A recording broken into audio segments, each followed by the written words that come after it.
Sawadee-kap. Hello and welcome to Daily Wisdom, Walking the Path with the Buddha. Today is our Pali Canon and English study group where we study the words of the Buddha. We're in Volume 2, Chapters 11 through 20, and this week we're going to be studying each of those chapters, and then I'll share some teachings on those, and then open up to any questions that you guys might have. Whether you're in Facebook, YouTube, or Zoom, you'll be able to ask questions by putting those into the comment section, or if you're in Zoom, you can electronically raise your hand and ask any questions or follow-up questions directly. This week, I'm going to just move right into teaching the individual chapters because there's one particular chapter at the very beginning, chapter 11, that I'd like to go through in a lot of detail for you in using the words of the Buddha. So I'd like to welcome all of you, whether you're joining live in any of the places that we're currently streaming to, or whether you're listening to this on the replay. I'd like to welcome all of you and thank you for your dedication and commitment to learning the teachings of the Buddha using the words of the Buddha. So I have some people here in Zoom that if you guys are interested in reading, you guys are welcome to read. I'm going to read this first chapter because it's just easier for me to read through it. I'm going to pause at each individual step and talk about each individual step. But if you guys would like to help reading chapters 12 and beyond, you're more than welcome to do that. Just let me know and I'll be able to see that you're interested in reading any of the chapters. So this first chapter, chapter 11, is titled The Noble Eightfold Path, the way of practice leading to the elimination of discontentedness. This is the core central teaching of the Buddha, the Eightfold Path, with everything else plugging into it. This is the path to enlightenment. This is how you eliminate discontent feelings and get to this enlightened mental state where the mind is peaceful, calm, serene, and content with joy, no longer experiencing any discontentedness whatsoever. So anybody who's seriously interested or has any kind of sincere interest in being able to get to enlightenment, they would need to know this path inside and out, backwards and forwards. And I teach this as part of the group learning program, but here in the Pali Canon and English study group, since we're just starting off, I would like to go through and be really thorough about teaching the Eightfold Path so that you guys can understand this in detail and have an opportunity to ask any questions that you like related to the Eightfold Path. So I'll go ahead and read this, and then I'm going to stop at each step and teach it to you and help you understand what each individual step is. In what, monks, is the noble truth of the way of practice leading to the elimination of discontentedness? It is just this noble eightfold path, namely right view, right intention, right speech, right action, right livelihood, right effort, right mindfulness, right concentration. In what, monks, is right view?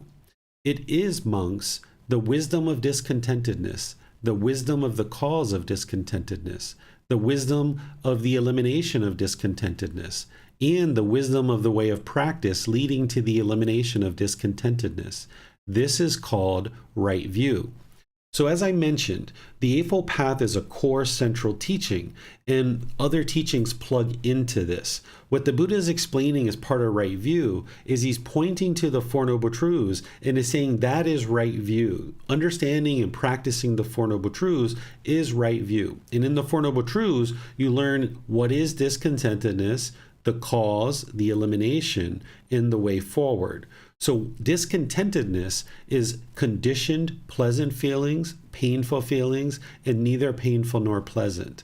These are where the mind is basing its inner feelings on some condition.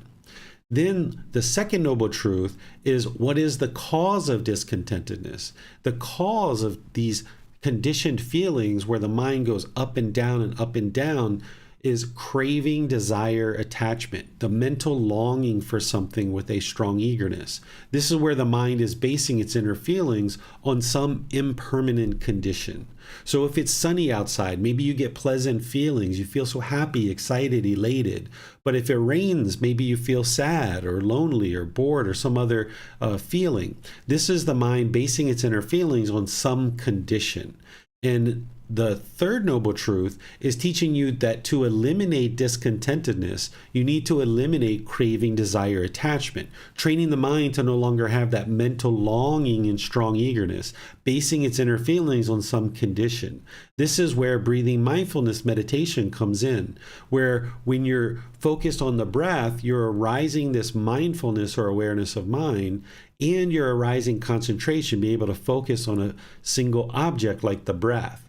But when the mind moves off the breath and you cut that off and let it go and bring the mind back, you're training the mind to eliminate the longing and yearning, gaining this inner discipline of the mind, so that in daily life where you see the mind longing and yearning, you can cut that off and let it go so that it'll no longer base its inner feelings on some impermanent condition. Because as long as the mind is chasing after the objects of its affection with craving, desire, attachment, this longing and yearning, thinking that the next new shiny object around the corner is going to bring lasting satisfaction, you're going to continue to experience this up and down, where you experience pleasant feelings for a while, but those are only temporary, so they're ultimately dissatisfying. Then you're going to experience painful feelings like anger, sadness, frustration, irritation, annoyance, guilt, shame, fear, stress, anxiety, some other painful feeling like that, because the mind's going up and down and up and down. It's basing its inner feelings on some condition. But because this condition is impermanent, the feelings are impermanent too. So as long as you're trying to seek happiness outside of yourself, then you're going to continue to experience this up and down nature of the mind. Because as soon as you base your happiness on some impermanent condition, then that means your happiness is impermanent as well, and ultimately dissatisfying. So I used the example of a sun, right? The sun, it's not going to be sunny outside all the time. So if you get so happy and excited whenever it's sunny outside, then it's only a matter of time before it's not sunny outside anymore. And you're going to experience the other side of that, which is painful feelings. Or if you have this new pair of shoes or a new mobile phone or a new car or a new article of clothing or a new computer or new friends or whatever it is that your mind is chasing after, as long as you base your inner feelings on that thing is impermanent. So that means the feelings of happiness, excitement, elation, thrill, euphoria, they're also impermanent. So as long as the mind continues to do this, it's going to continue to experience this shaking up of the mind. So you're not interested in doing that. So you're training in breathing mindfulness meditation and practicing generosity of giving and sharing. This trains the mind to let go, so that now you train the mind to no longer base its inner feelings on some impermanent condition. Then you can arise this joy or this unconditioned happiness where it's just always there. It's just always present because you're not basing it on any condition. But as long as the pollution of craving, desire, attachment is in the mind, then it's going to keep basing its inner feelings on these impermanent conditions, and you're just asking for the mind to experience this up and down and up and down. But by eliminating the craving, desire, attachment, like the Buddha talks about in the Third Noble Truth, now you can get to liberation, where you have freedom of these strong feelings. You no longer need to experience the up and down, up and down. You can just reside peaceful, calm, serene, and content with joy all the time, no longer experiencing these shaken up and this unsteadiness of the mind. The Fourth Noble Truth explains that the way forward, or the path leading to the complete elimination of discontentedness, is the Eightfold Path. And that's where the Buddha makes it very clear that it's the Eightfold Path that is the path to eliminating discontentedness, and that it's important to practice that in order to actually get to enlightenment. So you would need to learn it, reflect on it, and practice very closely to understand each individual step, and then you'll actually be able to make your way towards enlightenment. But it all starts with right view.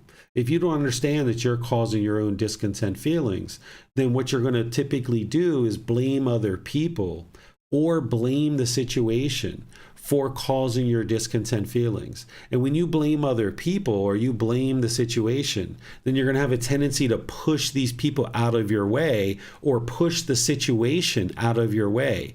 This is called aversion, where you're not comfortable with your own feelings, and therefore you're going to push away the situation or the individuals that you attribute to having caused the feelings that are uncomfortable for you.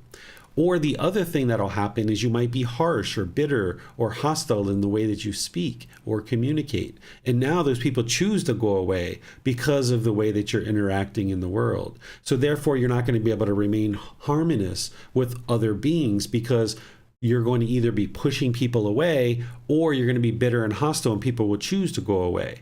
This is due to wrong view. If you have wrong view, then you don't realize that you're causing all your own discontent feelings. But if you have right view, then you understand what is discontentedness, which is the three feelings: pleasant feelings, painful feelings, neither painful nor pleasant. These are conditioned feelings.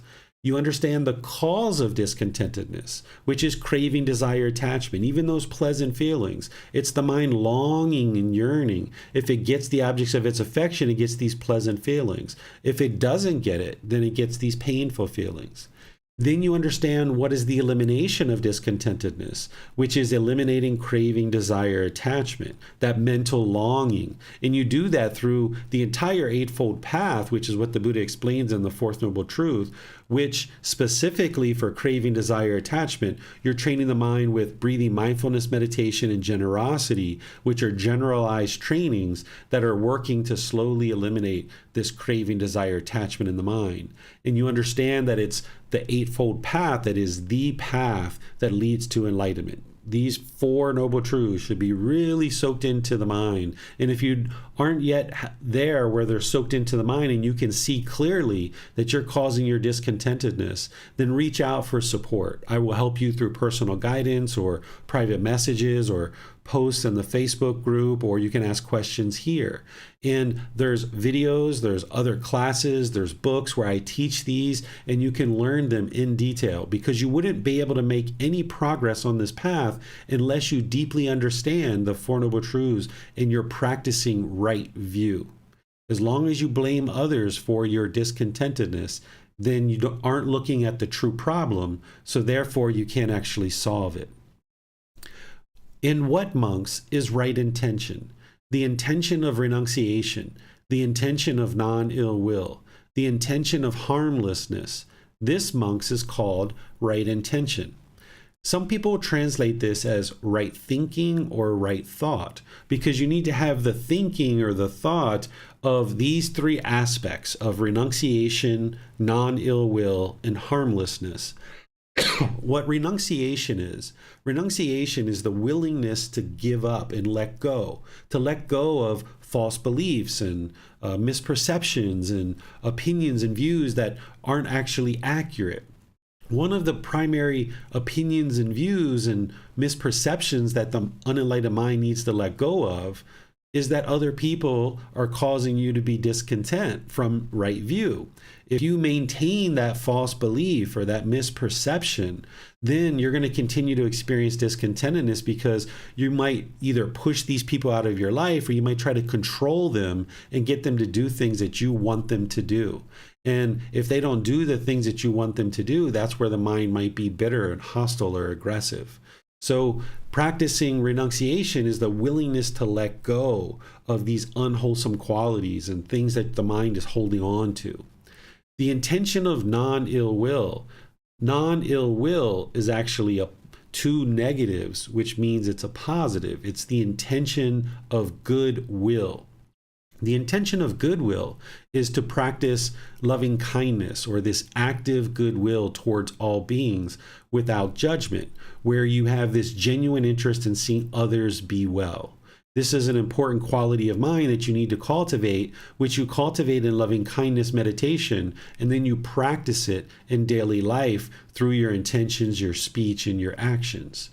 Then the third one is the intention of harmlessness. This is where you're uninterested or incapable of causing harm to others, because as long as you cause harm to others, that harm is going to come back to you.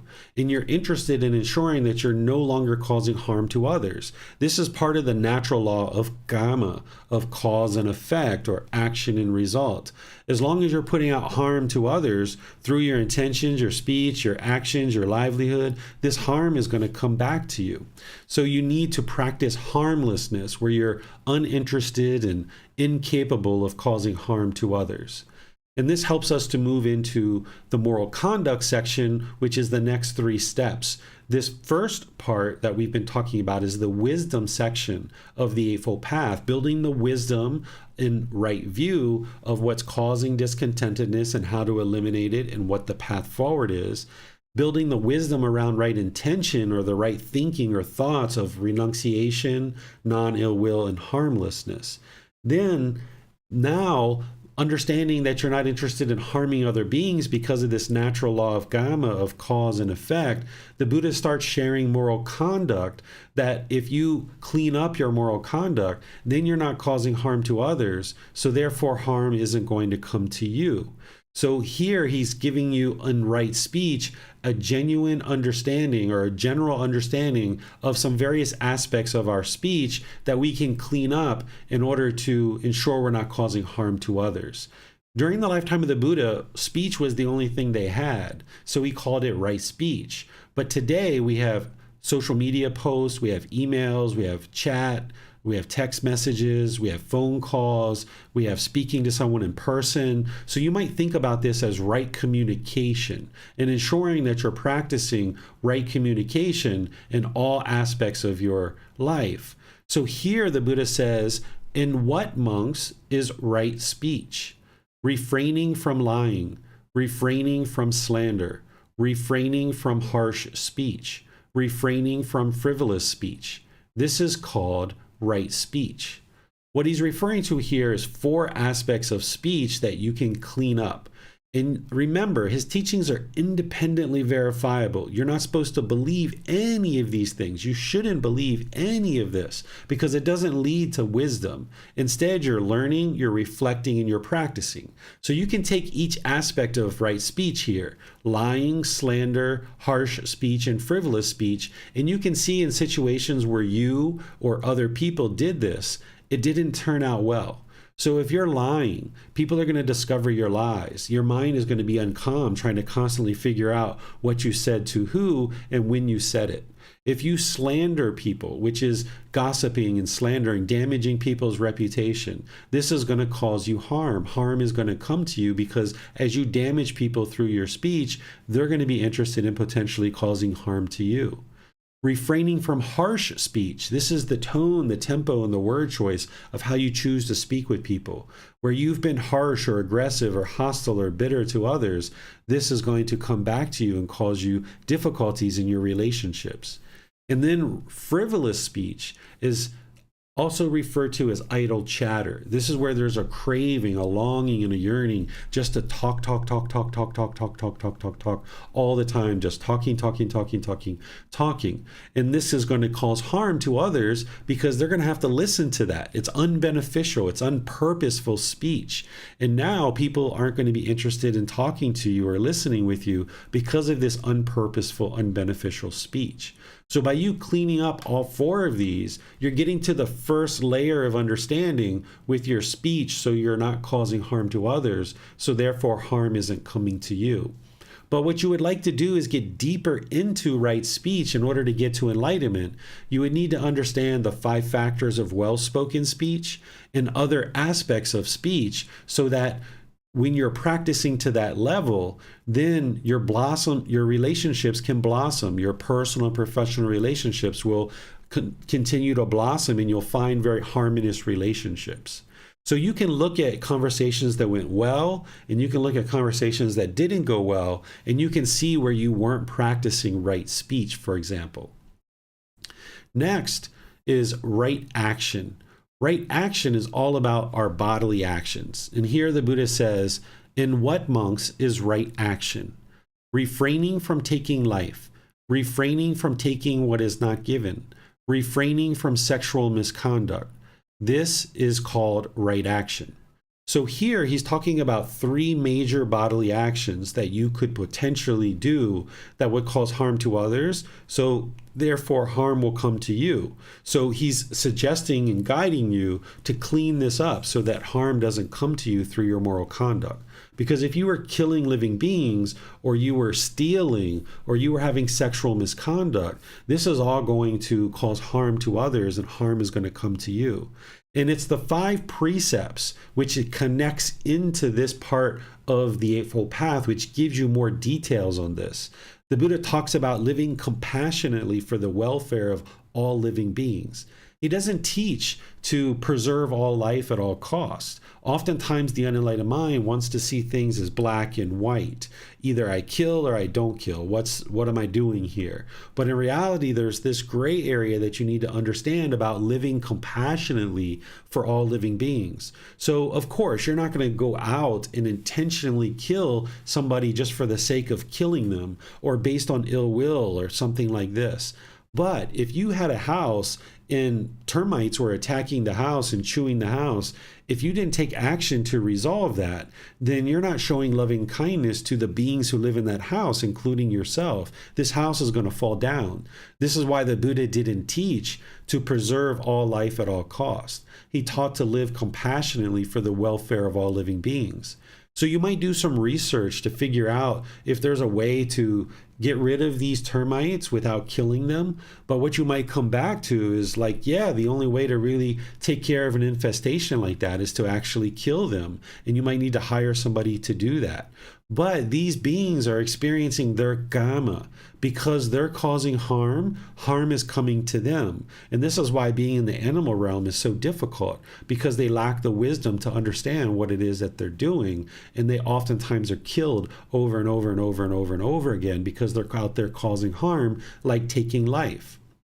Just like a lion or a hyena or some other animal like a snake, they're constantly killing. And this is why it's very hard to get out of the animal realm. Refraining from taking what is not given is all about stealing and taking things from people. And the Buddha goes into a lot of detail about this as part of the 5 precepts that you would be interested to learn, using the words of the Buddha so that you can see what he taught about this. And same thing with sexual misconduct. He talks about harmful sexual misconduct. Things like having sex with minors, things like having sex with multiple partners, things like going outside of your relationship, or having sex with somebody who's in a relationship themselves, or someone who's chosen to be celibate for the sake of getting closer and closer to enlightenment. Then he's teaching to not attempt to have sex with these individuals, because if you're causing harm through your sexual activity, then this harm is going to come back to you. Like if you raped somebody, for example, this is going to bring about harm to you. It's important to understand that as part of the teachings on sexual misconduct, the Buddha didn't teach that same gender relationships are harmful. So if 2 men or 2 women are having sex together, they're loving, consenting, loyal adults. Who are they harming? They're not harming anybody. So that's why he didn't put it into the 5 precepts or into the Eightfold Path that it would be unwise or harmful to have sex with the same gender, because there is no harm in that. And if you understand the universal truth of impermanence, then you know that it's impossible for every man to be interested in having sex with a female, or it's impossible for every female to be interested in having sex with a man. That would be permanence if that existed. The challenge that the world is facing is there's people in the world who crave and long and yearn for all men to have sex with women and all women to have sex with men. But this isn't possible because of the universal truth of impermanence. If you look around you, there aren't things that are permanent. The weather constantly is changing. Your hair is changing. Your body's changing. Your job is changing. Your income is changing. All these things are complete change, experiencing the universal truth of impermanence. So who someone chooses to have sex with is based on their own decisions, and having sex within the same gender isn't causing actual harm. And you can see this in the teachings of the Buddha, because as the 5 precepts, he doesn't teach that it's harmful to have sex with the same gender. This is how awake he was. This is how wise he was 2,500 years ago, that he understood this. When today we have people that don't even understand this as part of their existence today. And the Buddha was aware of people who preferred same gender relationships. He actually talks about women who don't identify with feminine qualities, men who don't identify with masculine qualities. He talks about this in his teachings, but he doesn't have any teaching on it other than to observe that it exists, because there's nothing wrong with that. It's completely normal that not every being who is born with male sexual organs are going to identify with being male. And not every female who's born with female sexual organs is going to identify as being female. So the mind and the body are two different things. And if you understand the cycle of rebirth, that we've all been countless beings in the past, then whatever gender you are now, you've been other genders in the past. So it's very understandable with the universal truth of impermanence, with the cycle of rebirth, that any being who exists today, they may or may not identify with being the same gender as their sexual organs, and they may or may not be interested in having sex with somebody of the opposite gender. So this is understandable through all the teachings of the Buddha. In there you can see what he actually taught in the 5 precepts around sexual misconduct, because he goes into it in detail. This particular step of right action is all about not causing harm through your bodily actions. If you're causing harm through your bodily actions, then that harm is going to come back to you.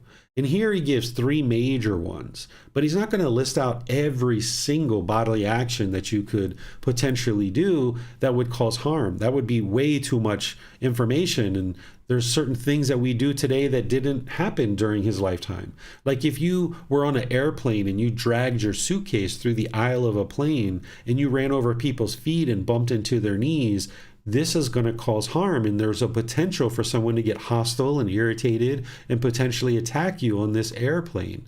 But airplanes and suitcases didn't exist during the lifetime of the Buddha, so he didn't list out every single thing.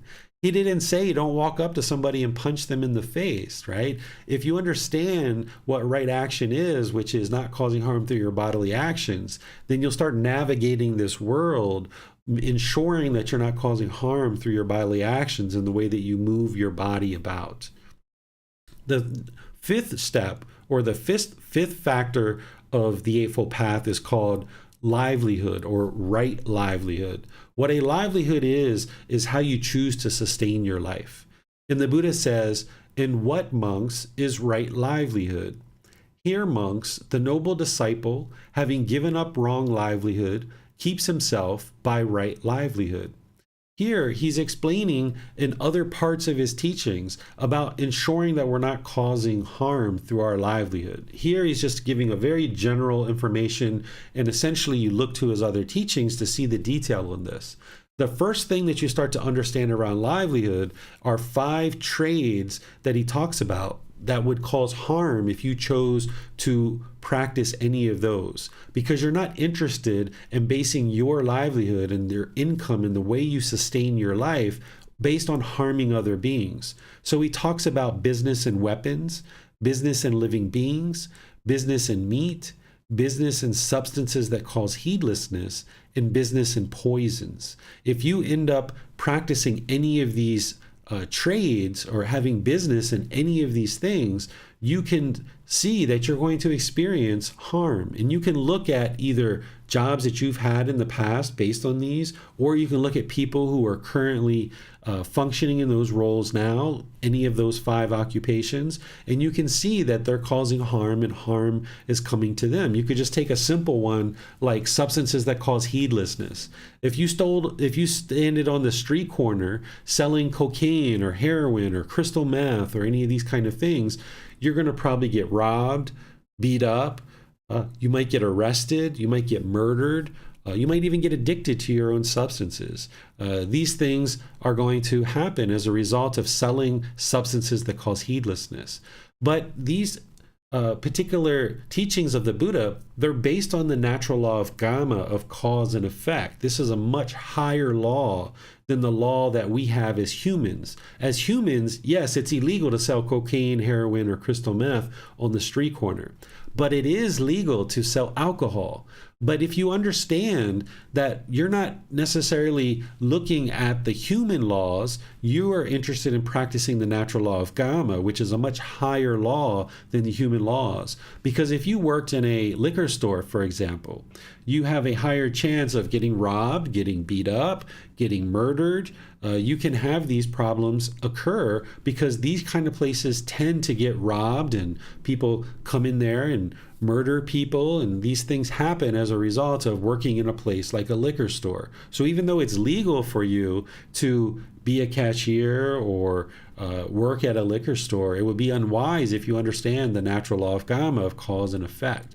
So the more that you learn the right livelihood, you can see these things more and more clearly. And the Buddha makes other teachings available to you that you can see right livelihood more and more clearly. What he eventually helps you to see is that it's important to cultivate a livelihood where you have enthusiasm, you have motivation, where you're not affected by craving, anger, and ignorance, where you're just chasing after money, or you're chasing after a certain title or a job or something like this. Instead, you're providing a certain product or service that you feel enthused about, that you have motivation about, that you're encouraged to do this. In this way, you could potentially do this occupation without any interest in any kind of payment, even if you had to. Not that you would be able to do that necessarily, but you should get to a point with your livelihood that you're so motivated and you're so enthused about this livelihood that if it was possible for you to do it for free, you would. And that's how you know that you've gotten to a right livelihood, that you really enjoy this work and you feel motivated to provide this product or service to the community that you're providing it to. And this is how you will know that your livelihood has been purified. And then there's other teachings in terms of corruption and flattering people and things like this that the Buddha teaches as well. Because as long as you're just chasing after the profits, or you're chasing after money, or you're chasing after just a title, these things are going to burn out, and you're going to get to the point where your job feels unmotivating, and you might wake up in the morning and really dread or hate going into work each day, and you might feel completely unmotivated to go to this actual occupation. So if you can get to a point where you've chosen a livelihood that you're so motivated about, you would do it at no income or receiving no money whatsoever, then you know that you reached a right livelihood, because you would just do this for the sake of doing it because you just really enjoy it. So this is some of the teachings on right livelihood. Now we move into the mental discipline section of the Eightfold Path, where the Buddha talks about right effort. In what, monks, is right effort? Here, monks, a monk rouses his will, makes an effort, stirs up energy, exerts his mind, and strives to prevent the arising of unarisen, evil, unwholesome mental states. He rouses his will, makes an effort, stirs up energy, exerts his mind, and strives to overcome evil, unwholesome mental states that have arisen.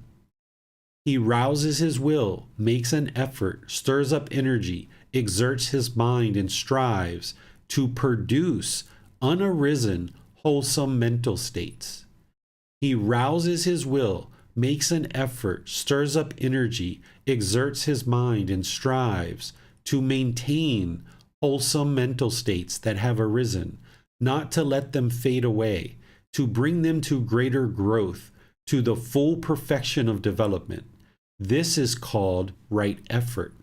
So here he's describing 4 efforts that need to be employed to ultimately go together with these other steps we're about to talk about. Applying the effort to prevent unwholesome mental states from arising in the mind. Applying the effort to eliminate certain unwholesome mental states that are currently in the mind.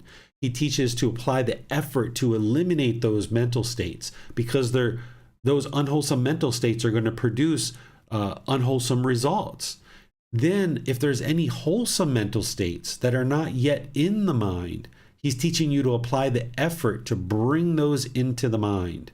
And then, any wholesome mental states that are currently in the mind, he's teaching you to apply the effort to develop them and bring them to the full perfection, to this growth, to support them, encourage them, and don't allow them to fade.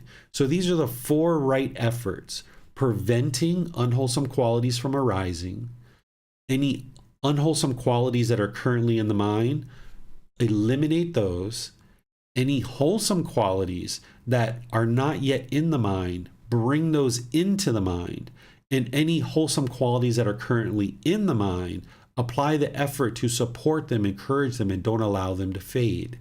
So this is called right effort. And what, monks, is right mindfulness?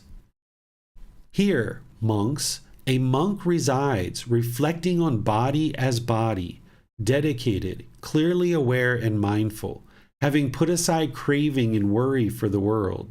He resides reflecting on feelings as feelings, dedicated, clearly aware and mindful, having put aside craving and worry for the world. He resides reflecting on mind as mind, dedicated, clearly aware and mindful, having put aside craving and worry for the world. He resides reflecting on mental objects as mental objects, dedicated, clearly aware and mindful, having put aside craving and worry for the world. This is called right mindfulness. So here the Buddha is talking about the 4 foundations of mindfulness. What he's explaining to you is to be aware of the mind. The first aspect of this is understanding awareness of mind, that it's important to be aware of what's in the mind, because how could you ever apply right effort if you didn't know the unwholesome qualities and wholesome qualities that are in the mind? You wouldn't be able to apply right effort to eliminate and prevent unwholesome qualities, or cultivate and bring into the mind and support the wholesome qualities. So firstly, it's important to understand right mindfulness as awareness of mind. Sometimes people use this word mindfulness in ways that the Buddha didn't use it during his lifetime. People might say, can you mindfully carry this glass of water? What they're saying is, can you carefully carry this glass of water? That's not what the Buddha is talking about with mindfulness. So even though other people might use this word in different ways than what the Buddha used it, it's important that you understand mindfulness means awareness of mind. Now going deeper into the 4 foundations of mindfulness, you'll need to have awareness of the bodily sensations, awareness of feelings, awareness of condition of the mind, and aware of mental objects. This is the life cycle that discontentedness will follow as it's arising. So if there's craving, desire, attachment in the mind, like we learned in right view, then whenever you're getting the objects of your affection, there's going to be these conditioned pleasant feelings. And when you don't get the objects of your affection, there's going to be these conditioned painful feelings. But before those feelings arise, there's going to be some bodily sensation. If you have heart palpitations or pressure around the heart, if you have queasiness in the stomach, some people feel tingling in the body. If they have anger, they might feel heat or pressure in the face or the skull. These are all bodily sensations, and there's others as well that if you're not aware of them yet, you can start building awareness of these bodily sensations, because that's an indication to you that discontentedness is about to arise. And you would like to get aware of those bodily sensations so that you can cut them off and let them go as a bodily sensation. Because if you miss it as a bodily sensation, it's going to become a feeling in the mind. So now when we miss the feelings of the bodily sensations of anger, now boom, anger comes into the mind as a feeling.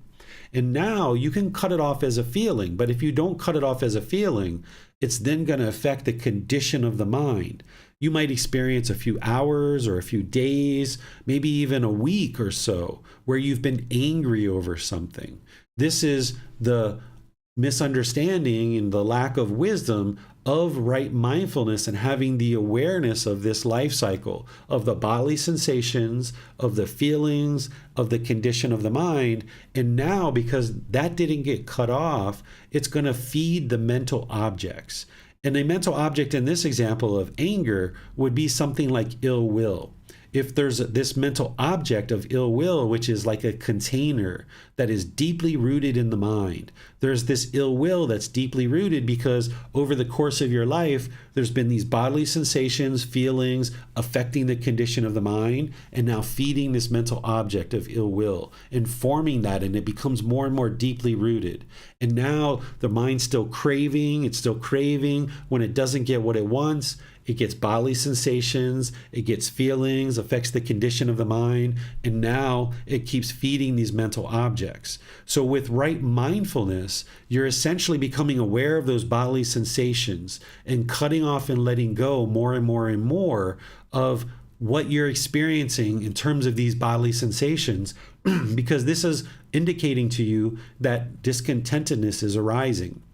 And while you're doing this, this is helping you to eliminate craving, desire, attachment. You're essentially putting a blockade on these feelings so that the discontent feelings never make it to the mind. By cutting it off as a bodily sensation, you're applying the effort, through right effort, to cut off and let go of any unwholesome mental states that are arising.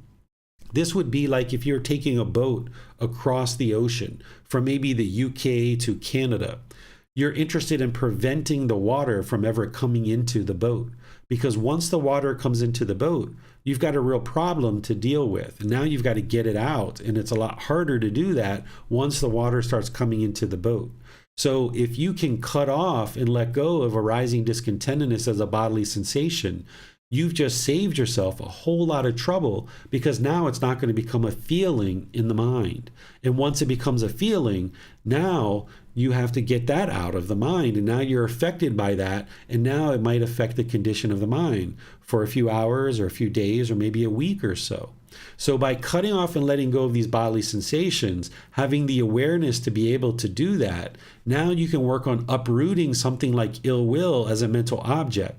By using loving kindness meditation and practicing loving kindness in daily life, now you can break up this ill will and uproot it out of the mind so that it no longer exists. And this is how you clear the mind and you purify the mind, getting to the point where the mind is now unconditioned.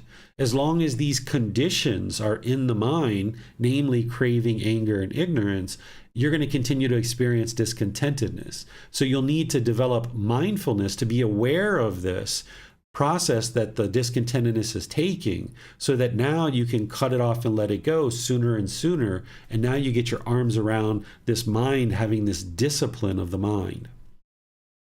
Then there's right concentration. In what monks is right concentration? Here, a monk distant from sense desires, distant from unwholesome mental states, enters and resides in the first jhana, which is with thinking and pondering, based in seclusion, filled with excitement and joy. And with the subsiding of thinking and pondering, by gaining inner tranquility and oneness of mind, he enters and resides in the second jhana, which is without thinking and pondering, based in concentration, filled with excitement and joy. And with the fading away of excitement, remaining imperturbable, unable to be upset or excited, calm, serene, mindful and clearly aware, he experiences in himself the joy of which the noble ones say. Peaceful is he who resides with equanimity and mindfulness. He enters the third jhana. And having given up pleasure and pain, and with the fading away of former gladness and sadness, he enters and resides in the fourth jhana, which is beyond pleasure and pain, and purified by equanimity and mindfulness. This is called right concentration. And that, monks, is called the way of practice leading to the elimination of discontentedness. Here, what the Buddha is explaining as part of right concentration is he's explaining the results of what you're going to experience by putting together all the aspects of the Eightfold Path and dialing this in closer and closer. There's these 4 preliminary phases that the mind goes through before it experiences the first stage of enlightenment. And then from there, there's 4 stages of enlightenment before the mind is actually enlightened. But these preliminary phases, called the jhanas, there's these certain qualities of mind that arise in the mind. And here he's explaining what those are so that you can know that these are starting to occur.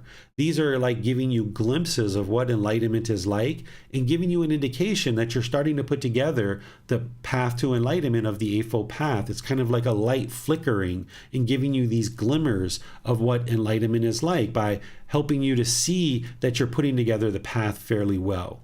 But in order to understand how to practice right concentration, you need to look at other parts of his teachings. This is where he talks about having a singleness of mind and focusing on a single object. And he talks about practicing meditation. It's breathing mindfulness meditation that is a rising concentration in the mind, so that now you're exercising the mind in meditation.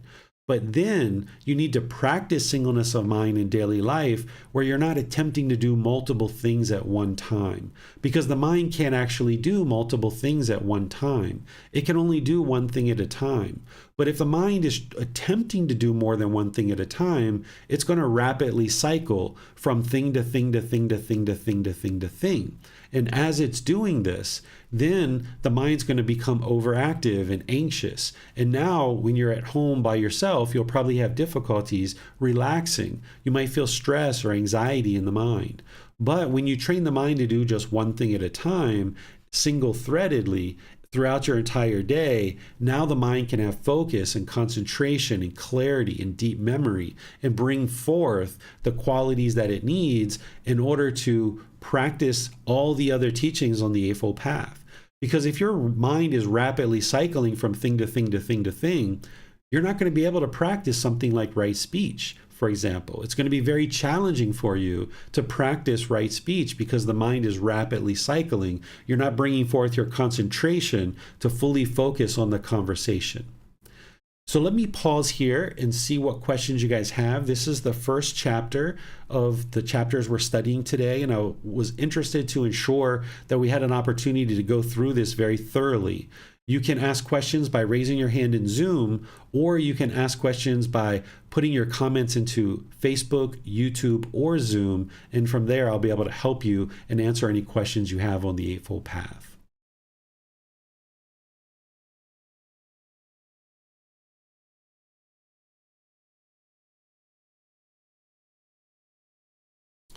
I'm not seeing any questions in Zoom, and I don't see any in YouTube, but let me just check Facebook and see if we have any in Facebook. I'm not seeing any in Facebook either. Oh, let's see. What do we got here? Here's a question from Amina. A quick question about frivolous speech. Sometimes when we are just getting to know someone, there is talk about weather or things like that. Is this considered frivolous? And is it best to keep conversations about more significant topics when possible? So remember, frivolous speech is unbeneficial speech or unpurposeful speech. If you're talking to get to know somebody and getting acquainted with them as a brand new friend or a brand new contact, there's a purpose, there's a benefit there. So you might be talking to them about if they have children, where do they live, things like this. What frivolous speech is having a craving, a longing, a yearning to talk. Just yada, yada, yada, yada, yada, yada, yada, yada, yada, yada, yada, yada, just continuous, like a rapid fire talking. But if you're talking about where people live and what their background is, what their jobs are, if they have children, do they like living in the area that they're living in, different things like this. We might call that small talk or something like that. There's a purpose behind this. You're getting to know somebody. So this is completely normal. So you don't need to feel like you need to be talking about these big monumental topics every time you're having a conversation with somebody. You can talk about simple things. You're just not interested in yada, yada, yada, yada, yada. Or the other side of this is if you're in a conversation, sometimes somebody might talk and they might talk for 20 minutes, 30 minutes. If you just sat there, they would just talk and talk and talk and talk and talk. Remember that it's a conversation, that we should talk some and then pause, let the other person talk. Then when they talk some, then we listen. And now when they're done, then we talk, right? Whereas if we're just talking for 20, 30 minutes nonstop, this would be frivolous speech, right? Because the mind is craving to just talk and talk and talk and talk. All right, so Amina says that's clear, that's helpful. Looks like we have a hand up in Zoom. Let's go to Max, and you can go ahead and ask your question, Max. I believe I know the answer, but so an enlightened being wouldn't even have these sensations come up. Like they wouldn't have any type of sensation to cut off, such as anger or whatever. Though they wouldn't have any sensations in the body like that, correct? Exactly. So the mind goes through this transformation where when you're off the path, we're just getting angry, we're getting frustrated, we have no clue what's going on, we have no clue what's causing it, we're blaming other people, life can just be miserable. But as you start learning this path, like right view, you start realizing you're causing this yourself, and you start learning about craving, desire, attachment. Then you start learning about right mindfulness, where you learn you need to cut off the bodily sensations, but you're not quite able to do that yet because you're not maybe even aware of the bodily sensations because you haven't accumulated enough mindfulness in your meditation practice yet. So you need 3 months, 6 months, a year or so of meditation practice to be able to build up to the point where you can observe these bodily sensations. Some people can observe them right away at the very beginning. Other times it takes a bit more development to understand that you need to be aware of these bodily sensations and then having the ability to cut them off and let them go. But as you're building your meditation practice and building this mindfulness, you might not be able to just cut off and let go of the arising bodily sensations. You might need to redirect the mind, where if you're on the phone with mom and she's yelling and arguing or upset with you or harshness and you feel the bodily sensations coming, you know that it's because of your craving, desire, attachment that you're causing it. And you're not interested in staying in that conversation because you might say something that's unwise. So you might just ask mom if you can call her back later. And now you go for a walk or you go for a bike ride or you go get something to eat or something like this. And this redirects the mind to cut off and let that go. But then with consistent long-term training, you eventually get to the point where you're on the phone with mom, maybe she's argumentative with you, you see the bodily sensations arising, and now you can cut it off. You can let that go because you've accumulated enough benefits with breathing mindfulness meditation and practicing generosity. But then once you eliminate the cravings, desires, attachments, and they're all gone from the mind is actually enlightened. Now there is no cravings that is going to produce discontentedness. So those bodily sensations never arise because there's no anger for sure, but there's not even the slightest irritation or even the slightest discomfort or uncomfortableness. That is all completely eradicated from the mind because there's no craving that's producing it. So those bodily sensations won't actually arise in an enlightened mind because that person has already eliminated craving, desire, attachment. Thank you, sir. You're welcome. Let's see. Let me just check YouTube one more time. I'm not seeing any questions there. So it looks like we're ready to... okay, here we go. We have another question. The question is, I'm not sure this person's name, Yuchit. What are the difference between mindfulness and concentration? So mindfulness is awareness of the mind and what's in the mind, either unwholesome or wholesome qualities, where concentration is focus, right? It's having that clarity of mind, that clear comprehension. That's what concentration is, being able to focus on a single object, where mindfulness is having awareness of what's in the mind. Okay? All right, so we'll move on to the next chapter, which is chapter 12. And I saw that there are some people who would volunteer to read here. We have one person who's volunteering to read the even numbers. Looks like that's Alasko. So Alasko, you're up for number 12. Sir Max wanted to read this chapter. If it's okay, sir? Oh, sure. Yeah, I'm seeing that now. There's a lot of different chats here, so please, Max, go ahead and read chapter 12. Thank you, sir. The world would not lack for arahants. In whatever teachings and discipline the Noble Eightfold Path is not found, no ascetic is found on the first, the second, the third, or the fourth grade. But such ascetics can be found of the first, second, third, and fourth grade in a teachings and discipline where the Noble Eightfold Path is found. Now, Subhada, in these teachings and discipline, the Noble Eightfold Path is found, and in it are to be found ascetics of the first, second, third, and fourth grade.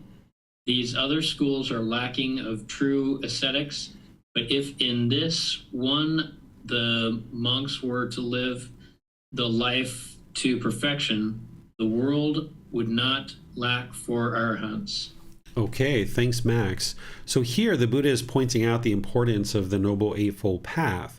That what he's saying is that if the Noble Eightfold Path isn't part of a set of teachings, he's saying that people can't get to the first, second, third, and fourth stages of enlightenment. Because even to get to the first stage of enlightenment, somebody would need to have put together the Eightfold Path really well, specifically the moral conduct, even just to get to the first stage of enlightenment. But each of these steps on the Eightfold Path are actually guiding you to eliminate the various aspects of the 10 fetters. Tomorrow in the group learning program, I'm going to be teaching the 4 stages of enlightenment and the 10 fetters. I'm going to be explaining to you each individual fetter and how to eliminate those and how they build up to attaining the first, second, third, and fourth stages of enlightenment. So as the Buddha is teaching you this Eightfold Path, he's actually helping and guiding you to eliminate these 10 fetters so that you can get to the first, second, third, and fourth stages of enlightenment. And he's saying here that if the teachings that you're learning doesn't include the Eightfold Path, you wouldn't be able to get to the first, second, third, or fourth stages of enlightenment. Because remember, during the lifetime of the Buddha, there were multiple people who were teaching various things. You would think that during the lifetime of a Buddha, everybody would learn from the Buddha.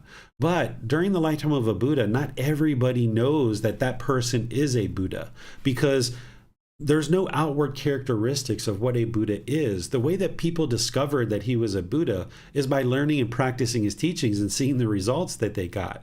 And then knowing his background, that he didn't have any teachers or guides, that he dedicated the rest of his life to sharing the teachings to help countless people get to enlightenment. And he preserved the teachings in such a way that countless more people could get to enlightenment after his death. So these different teachers that were teaching during his lifetime, we don't know anything about their teachings pretty much because they didn't lead to enlightenment. But we know about the Buddha's teachings because they do lead to enlightenment, and people got to enlightenment during his lifetime. So he's sharing how important the Eightfold Path is so that you'll really focus on it in order for you to move through those jhanas and ultimately get into the first, second, third, and fourth stages of enlightenment. What questions do you guys have on this chapter?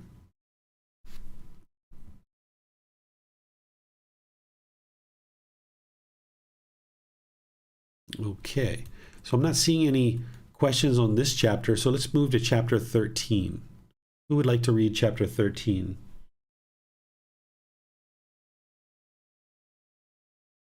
I'll read 13, sir. Sure, go ahead, Alaska. Let me pull it up, sir. I'm sorry, what'd you say? Let me pull it up. I have it downloaded, and it's easier to see when I pull it up, sir. Oh, okay. The difference between the Tathagata, a monk liberated by wisdom.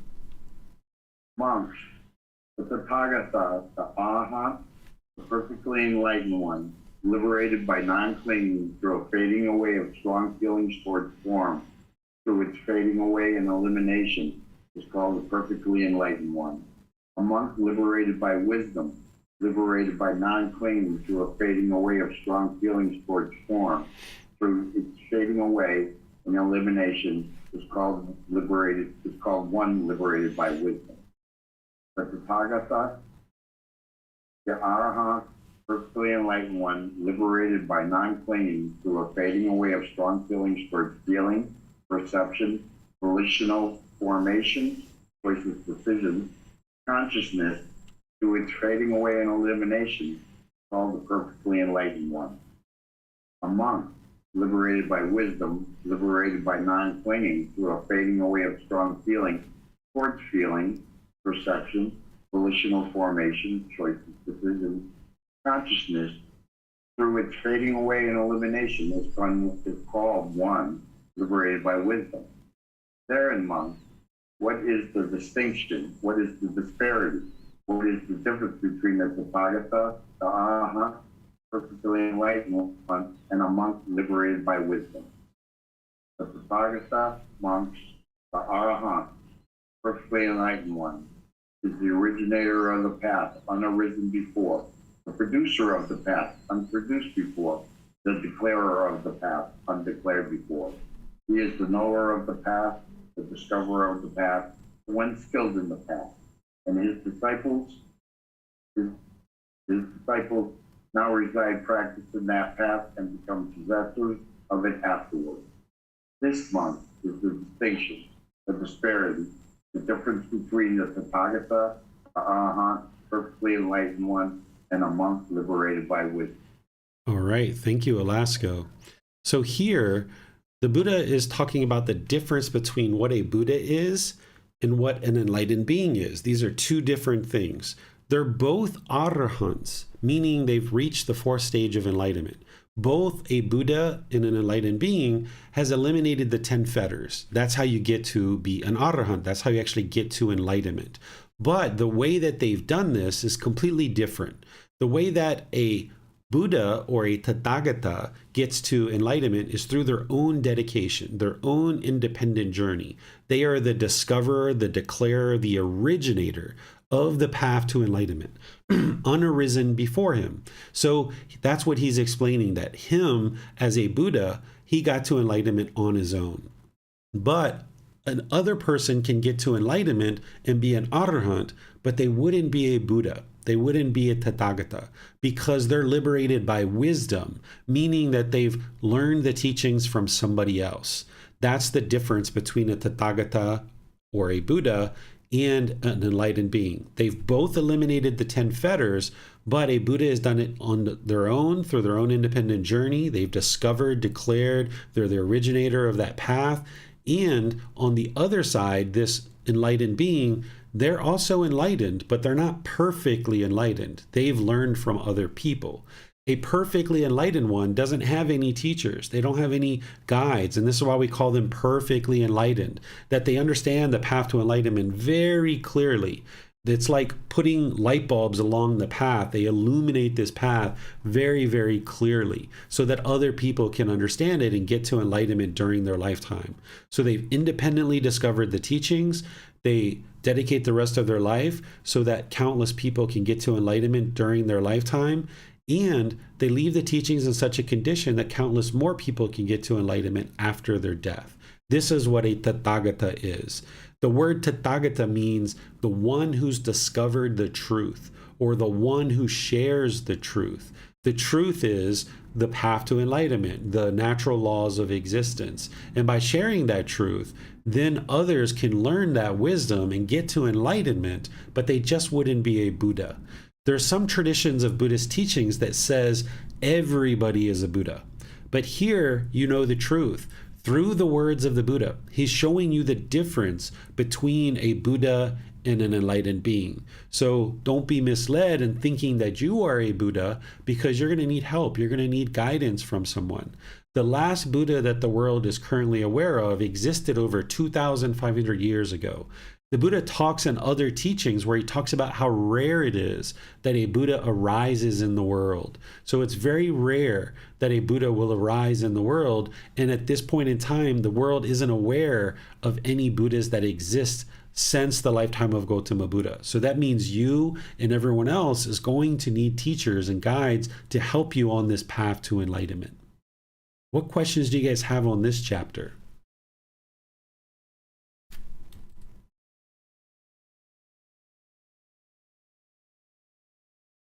Okay, I'm not seeing any questions here, so we can move on to our next chapter, which is chapter 14.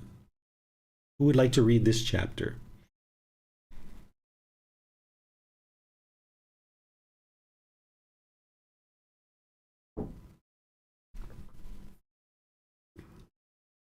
Okay, if no one's offering to read it, I guess I'll go ahead and read it. So it's titled, "This Spiritual Life is Not Lived for the Sake of Deceiving People." Monks, this spiritual life is not lived for the sake of deceiving people and persuading them, nor for the benefit of gain, honor, and praise, nor for the benefit of winning in debates, nor with the thought, let the people know me thus, but rather, this spiritual life is lived for the sake of restraint, abandoning, freedom from strong feelings, and elimination. So here, the Buddha is explaining that this path to enlightenment is all about restraining the mind, pulling the mind back, because the mind with craving is going to be longing and yearning. It's going to be chasing after the objects of its affection. So what you're interested in doing is restraining the mind and pulling it back, abandoning craving, anger, and ignorance, eliminating that from the mind, which then produces freedom from strong feelings, where you're not feeling these conditioned feelings of pleasant feelings, painful feelings, neither painful nor pleasant, because you've eliminated discontentedness. That's the purpose. This is your individual journey, your independent pursuit to enlightenment. It's not about what other people are doing or how other people are choosing to function. It's about your journey to enlightenment. You're on this independent journey where your teacher is providing guidance to help you, but you're doing the work. It's not for the sake of deceiving people or persuading them, or for benefit of gain, honor, and praise, right? Where you're interested in people saying, oh, wow, you're so wise, you're so amazing, you're so kind, you're so loving, you're so generous. You know, you're not looking for all this admiration or honor and praise from people. Also, you're not interested in winning in debates, because as you progress closer and closer to enlightenment, you're going to have wisdom that other people don't have. And if you're on this path in order to gain that wisdom and now look so smart and look so bright and win in arguments with people, this isn't going to produce enlightenment if that's what you're actually after. Instead, you're interested in this enlightened mental state. You're not interested in the thought of, let the people know me thus. Like, look how great I am, that I'm on this path to enlightenment and I've actually gotten to enlightenment. Well, if the mind thinks that way, you're not enlightened, right? An enlightened being is going to be humble, going to be down to earth, going to be polite, kind, friendly, and respectful. They're not going to think of, let the people know me thus. Right? Like, look how great and wonderful I am. Admire me, give me praise, give me honor, give me gain. Instead, a person who's on the path to enlightenment would be interested in restraining the mind, abandoning craving, anger, and ignorance, getting this freedom from their strong feelings, and eliminating discontentedness. It's all about your practice and working on your own mind, because by doing that, it's helping you, it's helping those close to you, and it's helping all of humanity. So staying focused on your own practice as your own independent journey. What questions do you guys have on this chapter?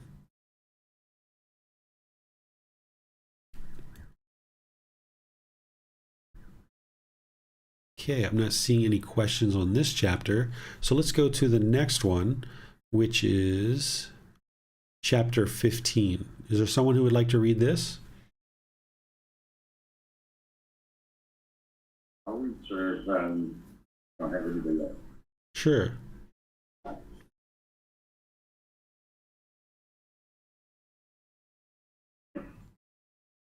Chapter 15, both formally and now with the Tathagata teaches with discontentedness and the elimination of discontentedness.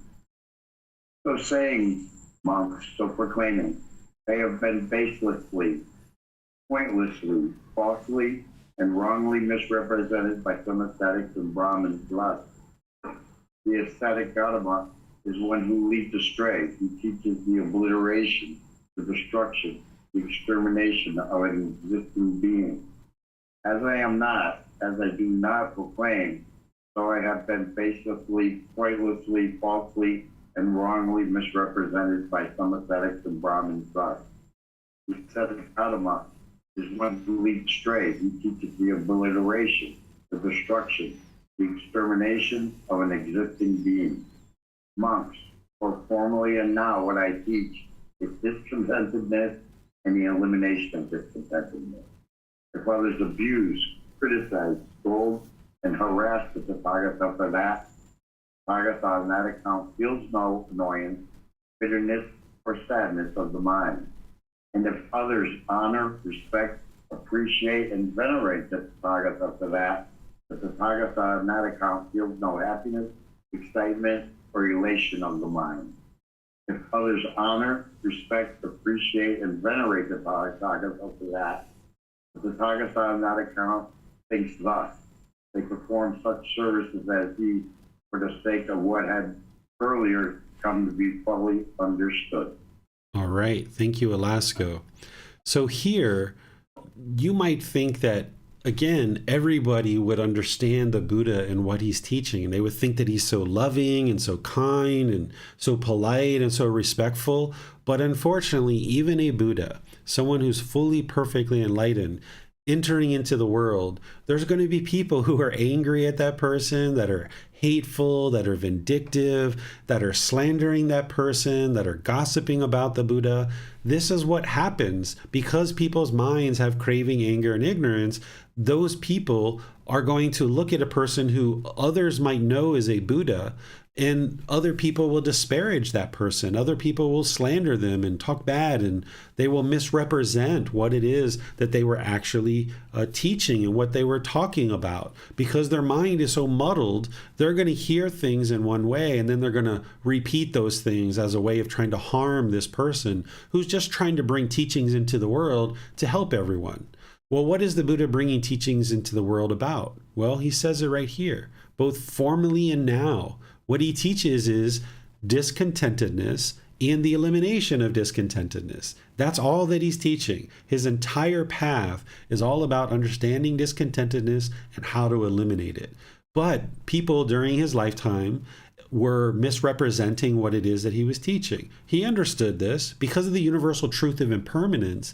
It's not possible for everybody during the lifetime of a Buddha to understand what it is that he's teaching, or to think of him as a polite, kind, friendly, respectful person. There's going to be people who are angry and vindictive and hostile, jealous and envious, trying to knock this person down. That's what unfortunately happens in the world, right? And the Buddha says here, if people abuse, criticize, scold, and harass him for sharing the teachings that are explaining discontentedness and how to eliminate discontentedness, he feels no annoyance, bitterness, sadness because of that. His mind is unaffected that people misrepresent and misunderstand what it is that he teaches.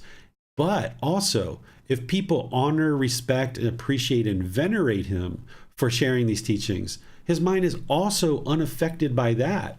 He's not going to get so happy, excited, elated just because people understand what it is that he's actually teaching, and they may respect him and they may appreciate him, they honor him. He's not going to get all happy, excited, and elated about that because it's only a matter of time before somebody's disrespectful and unkind and scolding him for what it is that they think he's teaching. They don't know what he's teaching, or else they wouldn't be scolding him. If they knew what he was teaching, they would respect him, they would honor him, they would appreciate him and venerate him. That's what this last paragraph is. The Buddha says, if people honor, respect, appreciate, and venerate him for sharing these teachings, then it's because they understand his teachings, right? That's what he's saying, for the sake of what had earlier come to be fully understood, that they fully understood his Eightfold Path and all the other teachings that he shared. So therefore, if they understand what it is that he's teaching, then of course they're going to honor, respect, appreciate, and venerate him because they know what it felt like to be angry and frustrated and irritated and all these other discontent feelings. And then having moved their mind closer and closer to this enlightened mental state and maybe even attained it, then they would honor, respect, appreciate, and venerate him. But in those situations, he's not going to allow his mind to be affected by it. So this is where you can apply this to your life as well. That if people during the lifetime of a Buddha disrespect him, they're impolite to him, they misrepresent what he has to share, they're slandering him, they're gossiping him. If people did this during the lifetime of the Buddha towards an actual Buddha, then surely they're going to do this towards you too, right? There's no way that this entire world is going to understand you and that they're going to be appreciative of your existence. There's going to be people who slander you, gossip you. There's going to be people who talk negatively of you. And there's going to be people who talk positively of you as well. And in this situation, don't allow your mind to be affected. So where you see people that are appreciative and honor you and respect you, if you observe any bodily sensations associated with pleasant feelings starting to arise, cut that off, because it's only a matter of time before somebody is now disrespectful and unkind and impolite towards you. And when that happens, if you allow the mind to get pleasant feelings due to people being honoring and respecting and appreciating you, then when they're disrespectful and impolite, now you're going to feel painful feelings. So you need to cut these off as bodily sensations. Don't allow your mind to be affected either way. If somebody speaks to you and they're polite, kind, friendly, respectful, maybe they say, "Oh, Amina, you're so kind, you're so friendly, I really like your smile." You might say, "Oh, thank you so much, I appreciate your kind words," or whatever you say, right? You might say something like that, or you might just smile, or whatever it is that you decide to practice. But if you observe bodily sensations associated with pleasant feelings coming up, you would like to cut those off, because it's only a matter of time before somebody says something diminishing and disparaging. And in those situations, if people are being negative and hostile and bitter towards you, you get to make the choice of who you spend time with. You don't need to spend time with people who are hostile, bitter, harsh, aggressive, impolite, disrespectful. If you experience any discontentedness when that occurs, it's because of your craving, desire, attachment. And you need to eliminate that in order to get liberated and get to enlightenment.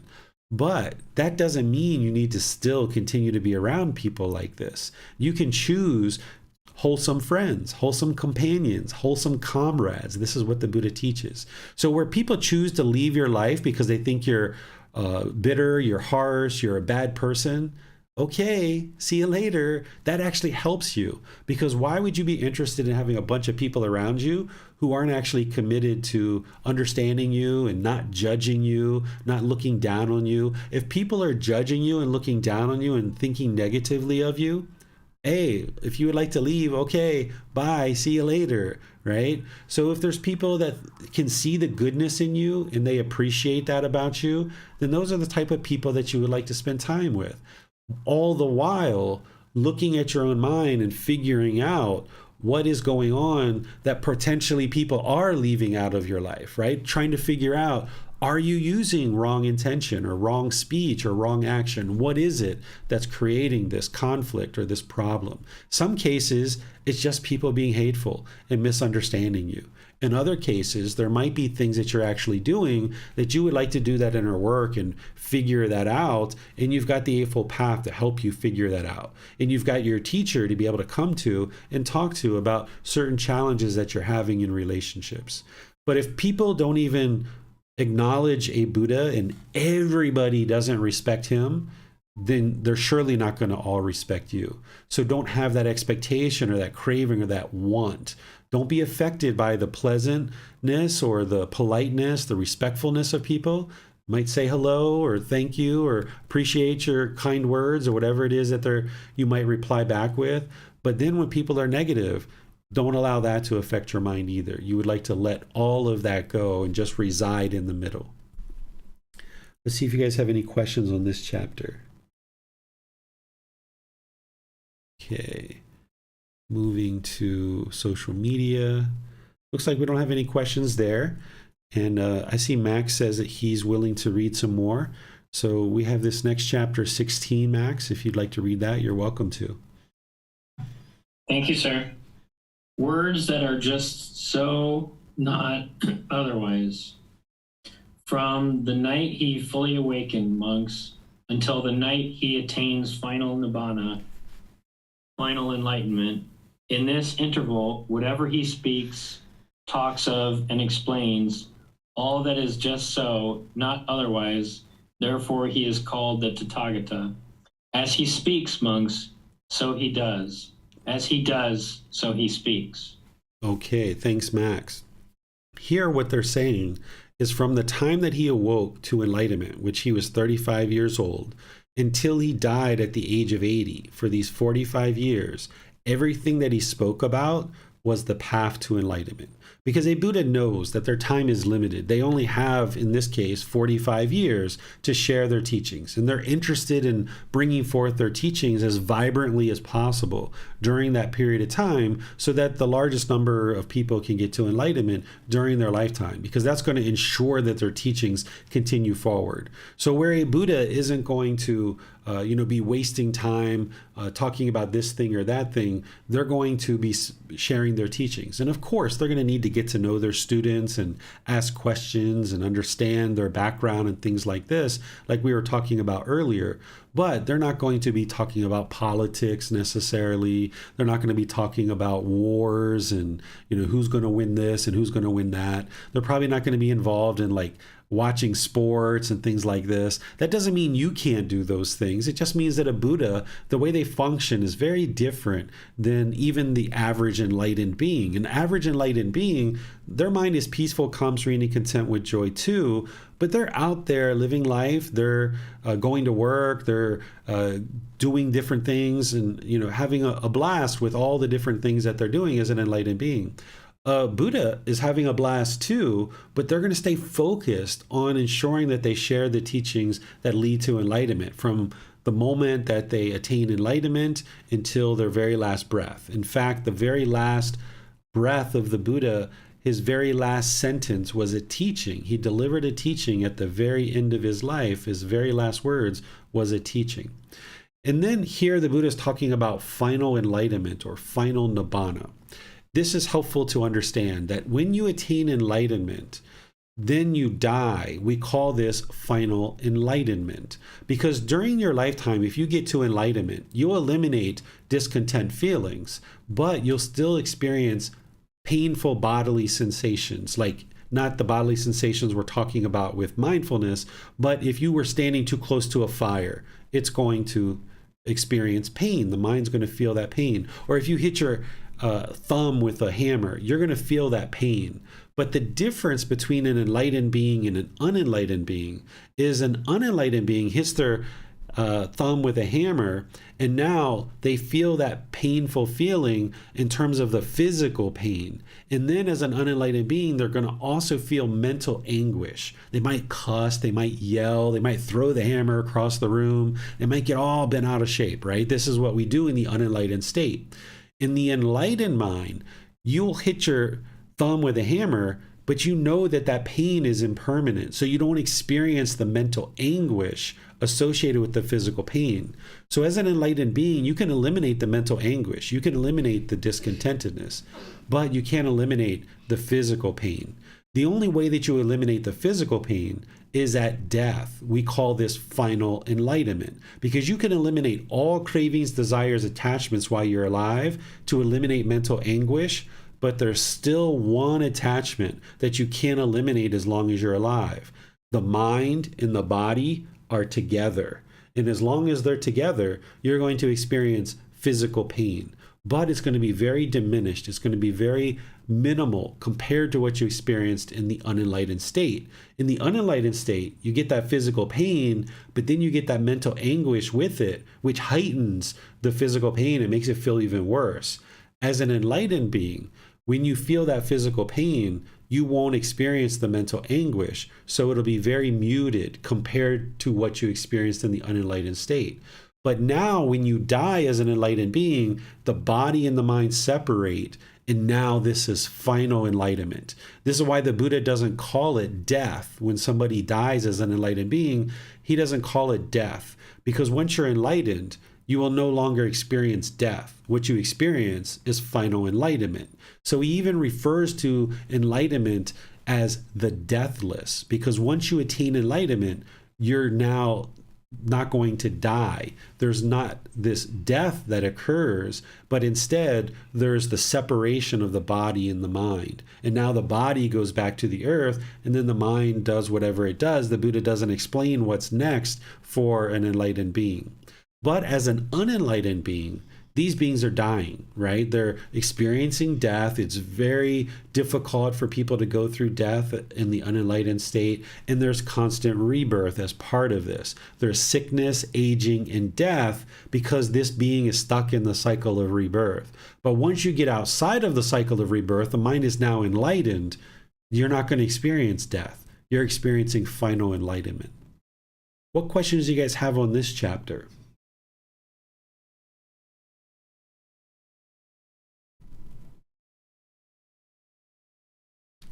All right, I'm not seeing any questions on this chapter.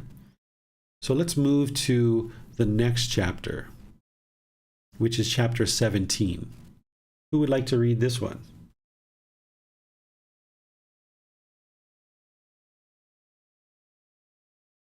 You read, sir. Okay, go ahead, Alasko. Chapter 17, the Tathagata's speech. So too, Prince. 1. Such speech as the Tathagata knows to be untrue, incorrect, and unbeneficial, and which is also unwelcome and disagreeable to others. Such speech the Tathagata does not speak. 2. Such speech as the Tathagata knows to be true and correct, but unbeneficial, and which is also unwelcome and disagreeable to others. Such speech the Tathagata does not speak. 3. Such speech as the Tathagata knows to be true, correct, and beneficial, but which is unwelcome and disagreeable to others, the Tathagata knows the time to use such speech. 4. Such speech as the Tathagata knows to be untrue, incorrect, and unbeneficial, for which is welcome and agreeable to others, such speech the Tathagata does not speak. 5. Such speech as the Tathagata knows to be true and correct, but unbeneficial, and which is welcome and agreeable to others, such speech the Tathagata does not speak. 6. Such speech as the Tathagata knows to be true, correct, and beneficial, and which is welcome and agreeable to others, the Tathagata knows for time to use such speech. Why is that?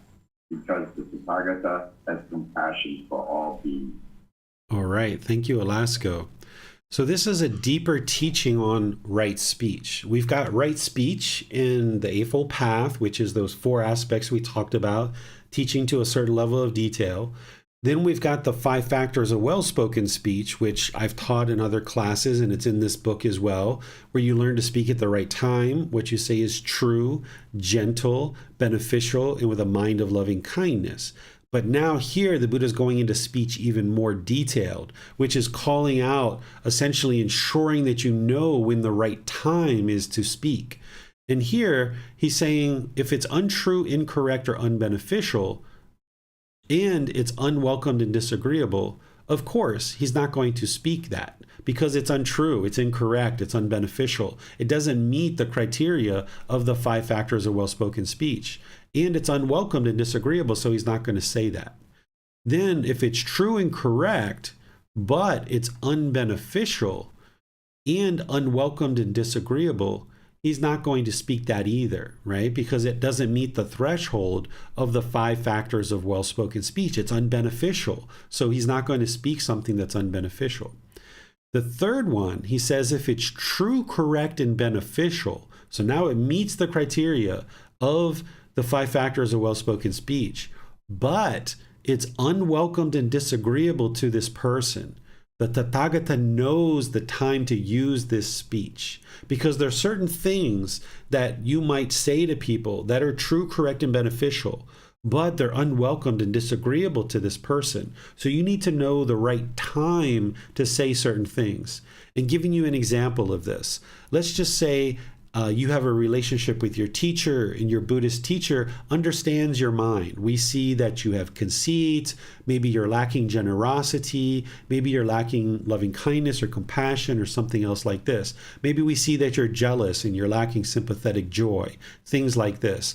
A teacher is going to need to be able to share that with you. That's one of the reasons why you have a teacher, is because in the unenlightened state, you can't see your own mind 100% clearly because you still have pollution. You have craving, anger, and ignorance. So you need somebody who's further along on the path than you, potentially even enlightened, to be able to see your mind more clearly so that they can then point out to you that you're having conceit or ego, or that you have ill will, or that you're lacking generosity or loving kindness or some other qualities like this. And this is oftentimes unwelcomed and disagreeable to certain individuals. Some students, it's like, hey, give it to me, let me know, like point out treasure to me. The Buddha talked about this in last week's class, in the last set of chapters, where a teacher's role is to point out treasure, and that's what a student is looking for from their teacher. But there's other students, because they're struggling with the pollution of mind, that it's unwelcomed, it's disagreeable for them to hear things like, yeah, you have ego, or yeah, you're clinging to your perceptions, or yeah, you have doubt about the teachings, or whatever it is. A teacher's only doing this out of compassion for their students. But the student being stuck in the darkness and stuck in their unenlightened state, they don't necessarily associate the words that the teacher's saying with being true, correct, and beneficial, and that they're only sharing these to actually help the individual student. So a teacher needs to know that this is unwelcomed and disagreeable, and find the right time to be able to say this. And it's not always going to be 100% correct, because you don't always know 100% of what's going on in a student's mind. A student could be very cheerful, very upbeat and bright, and you might share some teachings with them and help them see that their mind is still having certain pollutions, and they can get very angry with the teacher. And if they aren't practicing right view very closely, they're going to falsely attribute their discontentedness to the teacher, and they're going to try to push the teacher or the teachings away because of their aversion. So what the Buddha is saying is that he knows the right time to say things that are true, correct, and beneficial. And you might need to look at this with relationship to your life partners, your children, your employees, your coworkers, is that as you know these people more and more closely, you're going to know what is unwelcomed and disagreeable to them based on their cravings, desires, attachments. So even though you have something that's true, correct, and beneficial, you might need to restrain your mind because you know it's unwelcomed and disagreeable. And you might need to find the right time to say this, and you might need to prep their mind a little bit before you say something to them and help them to understand. Now moving into the next ones. If something is untrue, incorrect, and unbeneficial, but it's welcomed and agreeable, of course, the Buddha's not going to say it because it's untrue, incorrect, and unbeneficial. It doesn't meet the threshold of the 5 factors of well-spoken speech. If it's true, correct, but unbeneficial, again, it doesn't meet the threshold of the 5 factors of well-spoken speech because it's unbeneficial. So even though it's welcomed and agreeable to this person, the Buddha's not going to say it. But if something is true, correct, and beneficial, and it's welcome and agreeable to others, the Buddha needs to know, and an enlightened being needs to know, the right time to say this speech. Because there are certain times where you might not say something, even though it's welcomed and agreeable, and it's true, correct, and beneficial. Let me give you an example. If you have a life partner, if you have children, or a coworker, or a neighbor, in my case, if I have students or any of these other people, if their ego is up really high, that's not the time to give them praise and tell them certain things that they do really, really well, because it's going to send their ego up even higher. So the more that you understand about your ego and these other unwholesome qualities of mind, you'll be able to observe it in other people's minds.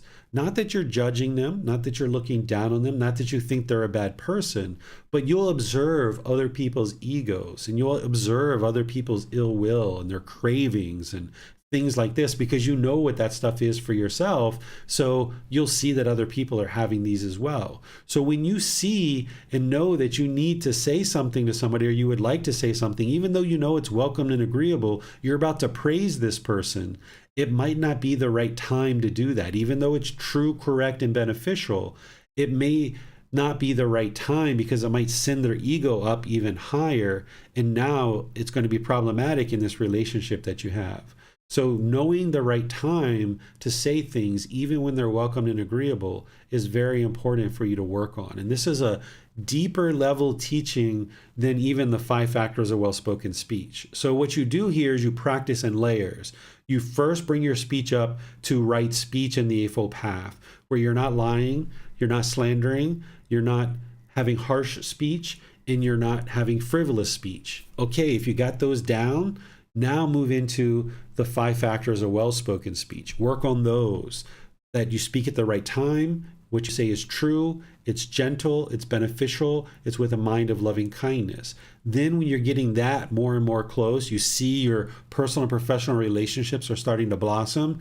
Now you work on this one and get closer and closer and deeper into this one, where you're starting to observe the mind of other people before you actually say certain things. But you need to build up your practice slowly but surely, because this requires a more practice to be able to practice it proficiently. So let me see what questions you guys have on this chapter.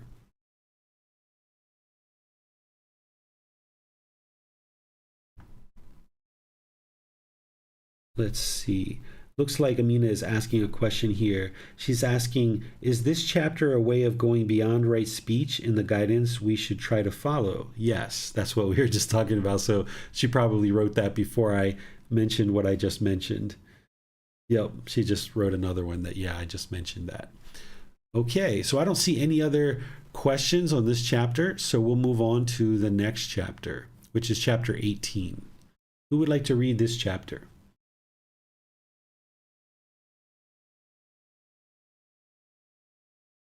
All right, I'm not seeing anybody raise their hand, so I'll go ahead and read this chapter. This one is titled, "The Tathagata taught very few compared to numerous things he had known." On one occasion, the perfectly enlightened one was residing at Kasambi in a Simsapa grove. Then the perfectly enlightened one took up a few Simsapa leaves in his hand and addressed the monks thus: "What do you think, monks? Which is more numerous, these few Simsapa leaves that I have taken up in my hand, or those in the Simsapa grove overhead?" "Venerable sir, the Simsapa leaves that the perfectly enlightened one has taken up in his hand are few, but those in the Simsapa grove overhead are numerous. So too, monks, the things I have directly known but have not taught you are numerous, while the things I have taught you are few. And why, monks, have I not taught you those many things? Because they are unbeneficial, irrelevant to the fundamentals of the holy life, and do not lead to fading away of strong feelings, to freedom from strong feelings, to elimination, to peace, to direct knowledge or experience, to enlightenment, to nibbana. Therefore, I have not taught them. And what, monks, have I taught? I have taught, this is discontentedness. I have taught, this is the cause of discontentedness. I have taught, this is the elimination of discontentedness. I have taught, this is the way leading to the elimination of discontentedness. And why, monks, have I taught this? Because this is beneficial, relevant to the fundamentals of the holy life, and leads to the fading away of strong feelings, to freedom from strong feelings, to elimination, to peace, to direct knowledge, experience, to elimination, to nibbana. Therefore, I have taught this. Okay, so let me explain this chapter.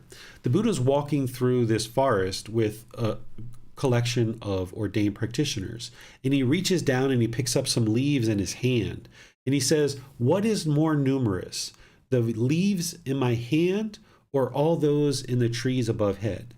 And of course, his students say, all the leaves above the head in the forest are more numerous than those few little leaves that you've picked up in your hands. And the Buddha uses this simile to help them understand that he's teaching them what he understands that leads to enlightenment, those few leaves that are in his hands. While what he understands as a perfectly enlightened Buddha, a perfectly enlightened one, he understands all this wisdom and knowledge represented by all these leaves in the trees overhead. But he's not going to teach all of that because it's going to take an enormous amount of time and too much work on the part of the students to be able to actually learn all of that different wisdom that he's accumulated over multiple lifetimes. So what he teaches is just the leaves in his hand, these few leaves, because that's what leads to enlightenment. And he focuses on those. And for an unenlightened being, that's quite a bit. Just to learn that, it's going to take a certain amount of time, effort, energy, and resources for someone to be able to learn even those few leaves that are in his hands. So he's going to focus on that. He's not going to teach all the things that he knew. Well, what did he really focus on? He focused on the Four Noble Truths. We're going to see this come up over and over and over again throughout this book series where the Buddha's speaking, and he's pointing to the Four Noble Truths because that's the beginning of the path. Understanding right view in the Four Noble Truths, what is discontentedness, the cause of discontentedness, the elimination of discontentedness, and the way leading to the elimination of discontentedness. This is what you need to start with in order to have the breakthrough so that now you can establish right view, no longer blaming other people for the discontent feelings that you have, realize that your mind is causing that itself, and now work to eliminate that. So let me pause here and see what questions you guys have on this particular chapter.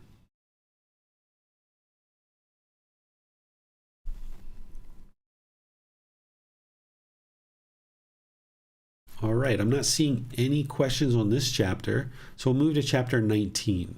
Is there someone who would like to read this chapter? All right, go ahead, Alaska.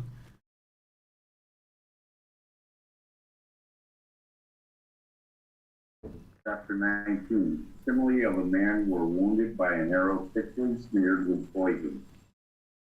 Suppose now in Buddha, a man were wounded by an arrow thickly smeared with poison, and his friends and companions, his kinsmen and relatives, brought a surgeon to treat him. The man will say, I will not let the surgeon pull out the arrow until I know whether the man who wounded me was a noble or a Brahmin or a merchant or a worker. And he would say, I will not let the surgeon pull out this arrow until I know the name and clan of the man who wounded me, and until I know whether the man who wounded me was tall or short or of middle height, until I know whether the man who wounded me was dark or brown or golden skin, until I know whether the bowstring that wounded me was fiber or reed or sinew or hemp or bark, until I know whether the shaft that wounded me was wild or cultivated, until I know with what kind of feathers the shaft that wounded me was fitted, whether those of a vulture or a heron or a hawk or a peacock or a stork, until I know with what kind of sinew the shaft that wounded me was bound, whether that of an ox or a buffalo or a deer or a monkey, until I know what kind of arrowhead it was that wounded me, whether spiked or razor tip, or curved or barbed, or calf tooth, or lancet shaped. All this would still not be known to the man, and meanwhile he would die. So too, Buddha starts, if anyone should say thus, I will not lead the holy life under the Enlightened One until the Enlightened One declares to me, the world is eternal and the world is not eternal. The world is finite and the world is infinite. The soul is the same as the body, and the soul is one thing and the body another. And after death, a Tathagata exists, and after death, a Tathagata does not exist. And after death, a Tathagata both exists and does not exist. And after death, a Tathagata neither exists nor does exist. That would still remain undeclared by the Tathagata, and meanwhile that person would die. Therefore, Malankara Buddha, remember what I have left undeclared as undeclared, and remember what I have declared as declared. And what have I left undeclared? The world is eternal, and the world is not eternal. The world is finite, and the world is infinite. The soul is the same as the body, and the soul is one thing and the body another. And after death, the Tathagata exists, and after death, the Tathagata does not exist. And after death, Tathagata both exists and does not exist. And after death, the Tathagata neither exists nor does not exist. I have left undeclared. And what have I declared? This is discontentedness. This is the cause of discontentedness. This is the elimination of discontentedness. This is the way leading to the elimination of discontentedness. I have declared. Why have I declared that? Because it is beneficial. It belongs to the fundamentals of the holy life. It leads to liberation, to freedom from strong feelings, to elimination, peace, to direct knowledge, experience, to enlightenment, to nirvana. That is why I have declared. Thank you, Alasko. All right, so here, this is another simile where the Buddha is essentially using this story of being shot with a poisonous arrow to represent the three poisons: craving, anger, and ignorance. We also call these the three unwholesome roots or the three fires. This poison or this pollution that's in the mind, it needs to get out. It needs to get eradicated in order to get to enlightenment. And here he's describing this individual who gets shot with an arrow. But yet when he gets shot with an arrow, he wants to know all the answers to all these questions, right? There's a surgeon right there ready to pull out this poison and get it out of him and save his life. But he's saying, hold on, surgeon, before you take out this poisonous arrow, who's the person who shot the arrow? What color was their skin? What class of person were they?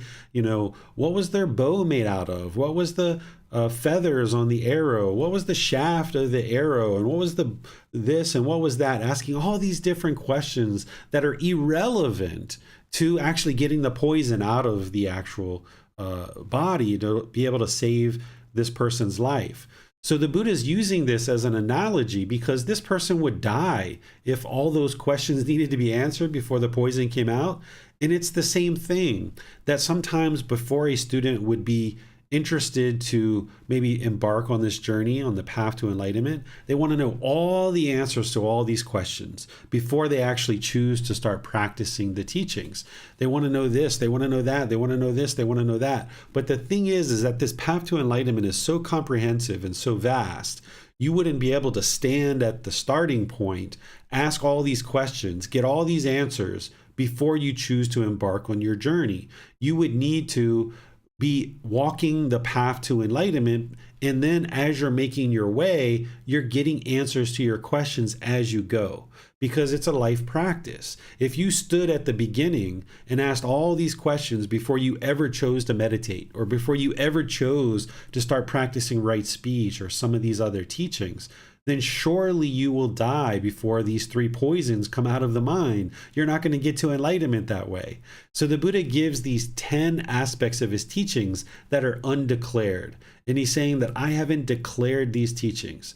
The teachings that are undeclared are whether the world is eternal, whether the world is not eternal, whether the world is finite, or whether the world is infinite, whether the soul is the same as the body, or whether the soul is one thing and the body is another.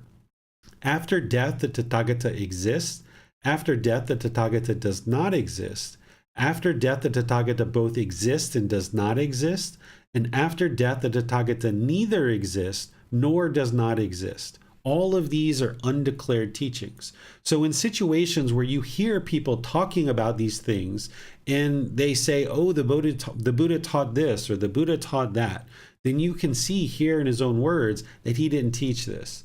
So when you hear somebody talking about reincarnation, which is based on a soul going from one body to the other, but it's the same thing where the soul is moving from body to body, then you know that the Buddha didn't teach this, because he didn't teach the concept of a soul. It conflicts with the universal truth of impermanence, and it conflicts with the universal truth of non-self. So he didn't teach this. And here you can see in his own words that he didn't teach it. Sometimes you'll hear people say that once you get to enlightenment and you die, that you no longer exist anymore. But the Buddha didn't teach that. You can see it right here, where he says after death, the Tathagata either exists, does not exist. He goes through all 4 iterations of that. The Tathagata is him. He's an enlightened being. So if he didn't teach whether he exists or does not exist, or he both exists and does not exist, or he neither exists nor does not exist, if he didn't teach it about himself, then he didn't teach it about other enlightened beings either. So if somebody tells you that you don't exist after enlightenment, this is untrue because it's an undeclared teaching. So here the Buddha is making it very clear that he did not teach these things. These are undeclared teachings. But then he says, well, what did I declare? Once again, coming back to the 4 Noble Truths, this is what he declared. What is discontentedness, the cause, the elimination, and the way forward leading to the elimination of discontentedness. And the reason why he taught that is because it's beneficial. It belongs to the holy life. It leads to liberation, to freedom from strong feelings, to peace, to enlightenment. That's why he declared it. And those other teachings that he didn't declare, that's part of those leaves, perhaps, overhead, that he knew all this wisdom and all this knowledge, but he only taught those few leaves in his hands. He didn't need to teach all the individual leaves overhead. He just taught what leads to enlightenment, those leaves, few leaves in his hand, and that's going to be challenging enough for the average person to understand. But you can do it with gradual learning, gradual reflection, and gradual practice. You'll gradually see the progress as the mind moves closer and closer to this enlightened mental state. What questions do you guys have on this chapter?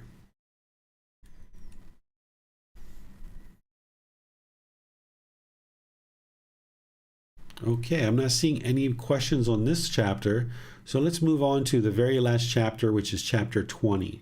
Is there someone who would like to read this? Oh, Caldon, I saw your hand was up. I'm not sure if you were interested in reading that or not. Or did you have a question on that last chapter that I maybe didn't see your hand?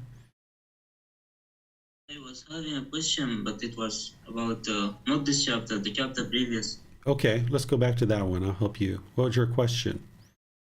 My question is about jokes. Are they considered non-beneficial talk? Jokes? Yes. That's not considered unbeneficial talk. You can joke, you can laugh, you can have fun, but if you're going to joke, I would advise you to not tell a lie when you're joking. Oftentimes when we tell jokes, we actually tell a lie along with the joke, and this is problematic for you because as you're telling your coworkers or your family or your neighbors a joke and you're lying, then when you're talking about other things, they don't know whether you're telling the truth or not because sometimes you lie, sometimes you don't. So the Buddha teaches that even when he tells a joke, he still doesn't lie.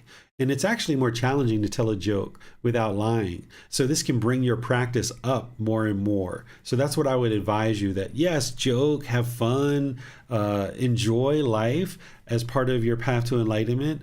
But as you joke, just be sure that you're still telling the truth as you joke. Okay. Mm-hmm. All right. So is there anyone who would like to read chapter 20?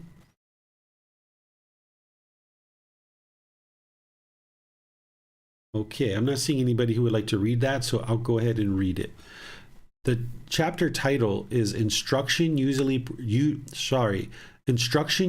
presented to his disciples. How does Master Gotama guide his disciples? And how is Master Gotama's instruction usually presented to his disciples? This is how I guide my disciples, Agarvarsana, and this is how my instruction is usually presented to my disciples. Monks, material form is impermanent. Feeling is impermanent. Perception is impermanent. Volitional formations or choices and decisions are impermanent. Consciousness is impermanent. Monks, material form is not self. Feeling is not self. Perception is not self. Volitional formations, choices, decisions are not self. Consciousness is not self. All formations are impermanent. All things are not self. That is the way I guide my disciples, and that is how my instruction is usually presented to my disciples. So here the Buddha is explaining kind of what he starts out with. After he teaches this, he then moves into moral conduct. But the very first teaching that he delivers is all about impermanence, because without understanding the universal truth of impermanence, there's no way that anybody's going to understand any aspect of this path to enlightenment. So he starts with the universal truth of impermanence, helping people to understand the 5 aggregates are impermanent. We talked about the 5 aggregates last class. The 5 aggregates are these 5 collections. These are things that make a living being a living being. Form, feeling, perception, volitional formations, and consciousness. These 5 aggregates are the 5 things that make a living being a living being. And you can see this for yourself. You have physical form. This is the physical body. You have feelings that are experienced in the mind. You have perceptions. A perception is the way things seem to be in the world. They may be true, they may not. Certain beliefs, opinions, and views about the world.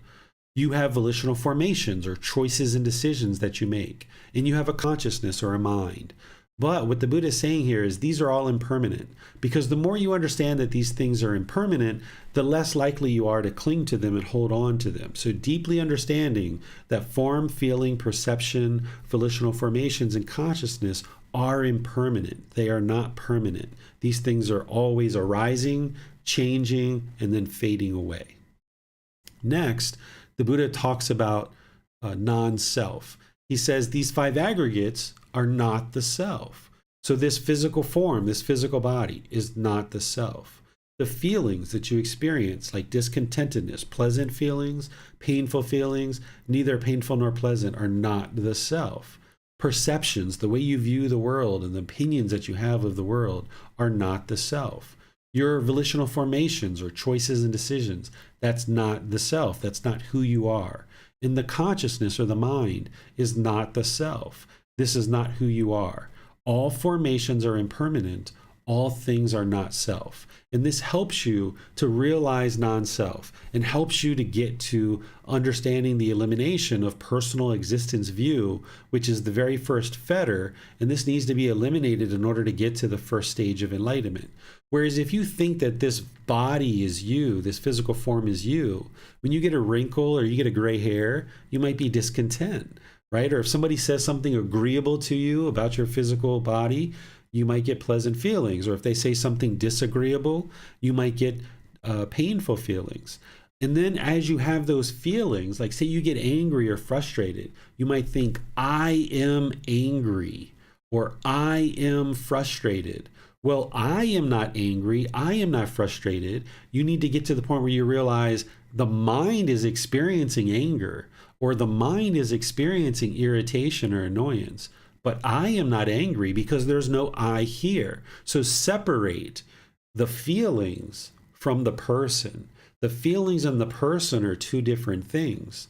So don't think of the feelings that you have as who you are, because if you start experiencing certain feelings and you think that that's who you are as a person, you can feel diminished and degraded because of that. Just because you experience anger, or frustration, or irritation, annoyance, or any of these other discontent feelings, it doesn't mean you're a bad person. It just means the mind is untrained.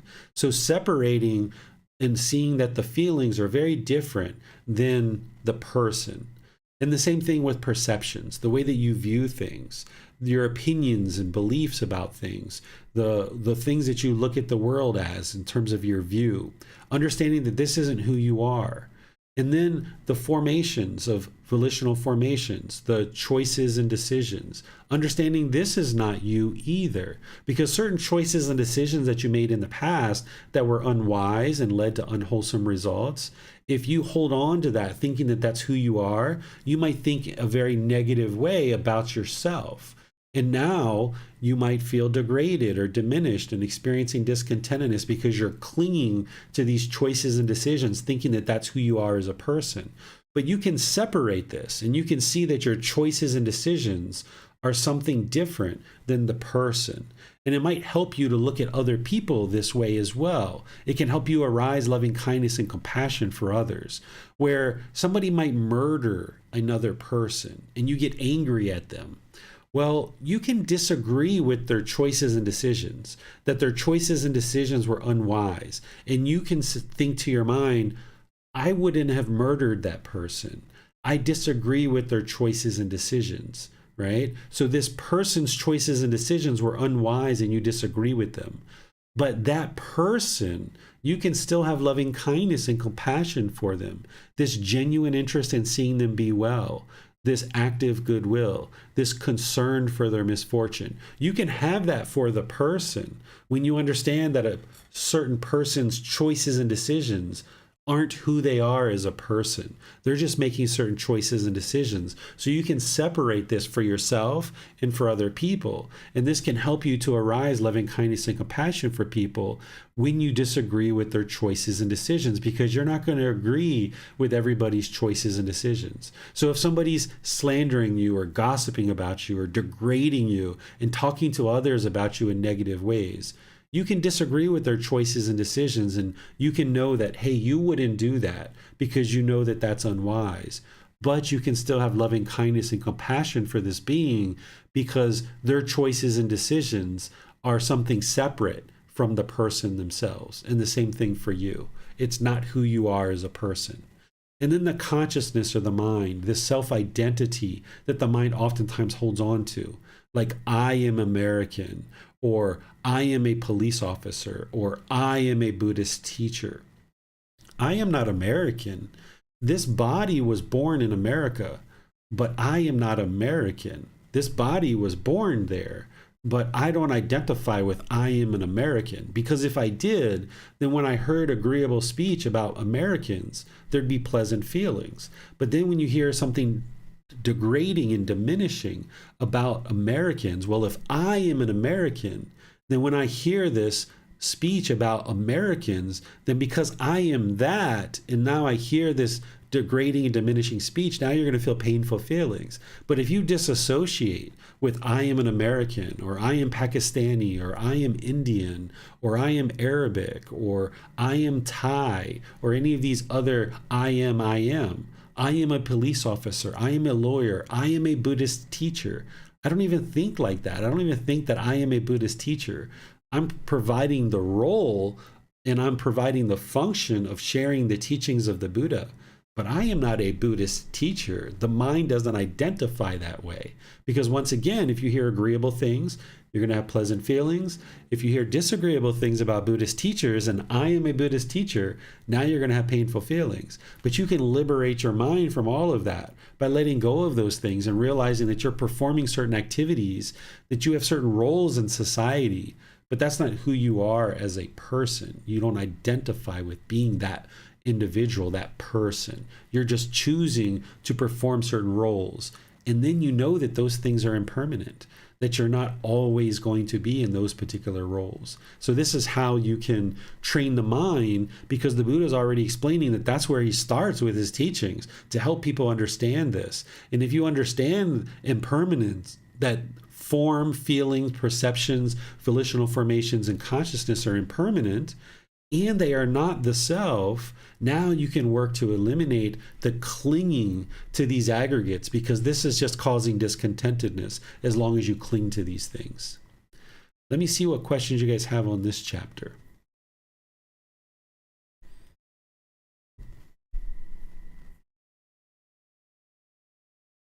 Okay, I'm not seeing any questions at all on this particular chapter. So what I'll do then is I will just thank all of you guys for joining for today's class. Thank you for those of you guys that have read. Thank you for the questions that you guys have asked. I appreciate your involvement in today's class. The next class, we're going to be exploring chapters 21 through 30. So if you guys would like to read ahead and read those before class, not only the words of the Buddha, but remember you've got my reflections in there as well, because I can't teach to that same level of detail that I put into the books.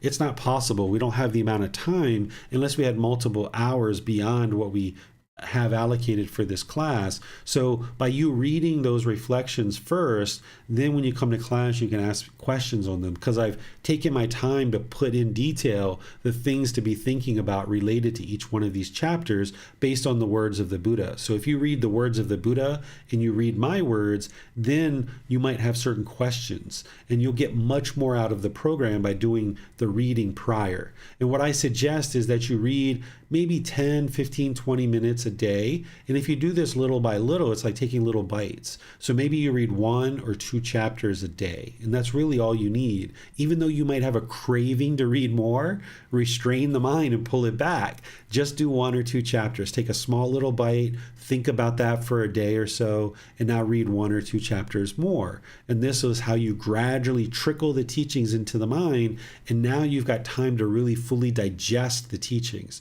Where if you sat down for an hour or 2 hours and tried to read all of this at one time with all the different topics and my explanations and reflections as well, this is going to be very challenging for you to digest that. So take your time and gradually walk through just 1 or 2 chapters a day, and then sit on that and think about that. Go out into the world and independently verify that. And if you need to ask questions in the Facebook group, or send a private message, or send a request for a personal discussion, you can do that. But then if you still have questions at the time of the class, this is your time to ask those questions and get clarification. Because remember, you're on this personal journey, right? You're not, no one's able to give you enlightenment. You need to choose to actively investigate and examine these teachings. So be sure that you're doing that on a regular basis, before and or after class. That's where you're going to get the most benefit, is by reading the detailed instructions that I'm providing in terms of guidance on these teachings. And you can get these books at buddhadailywisdom.com. You can download them for free. You can take that file and print it, or you can order a printed copy if you like. Tomorrow in our group learning program, we're going to be learning the 10 fetters, which are the 10 individual pollutions of mind that need to be eliminated in order to get to enlightenment. So I'm going to be teaching those in detail, and I'm going to be showing you the 4 stages of enlightenment and how you can progress through these 4 stages of enlightenment. Then on Wednesday, I'm going to be starting a 4-part series on loving kindness meditation. So you're welcome to join for that if you'd like to learn loving kindness meditation, or refresh your memory of loving kindness meditation, and then actually meditate with us as a group to build up your practice around loving kindness. So thank you all for joining for today's class. I'll see you guys in one of these future classes. Have a very lovely and wonderful rest of your day. Sawadee khap.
Thank you again for watching. Enjoy your meditation. Look forward to seeing you online and answering any questions that you might have. Thank you so much.